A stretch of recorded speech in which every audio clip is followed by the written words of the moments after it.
One area that was important to note while looking at the school's demographic was the attendance rate of the students, because it can often be difficult to not only design but implement curriculum that is culturally relevant to students when they're not present. And I think it becomes, well, what is the purpose and why are we doing this for many teachers? So the school currently has severely chronically absent, 38%, which is 151 students.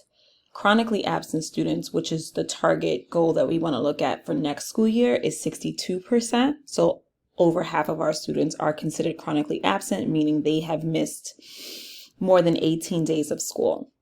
And at risk of being chronically absent by the DOE standards means that the student's attendance falls between the 80 to 89%. And that is about 90% of our students, so 350 students. And these are some important statistical facts to note as we go over the professional development plan.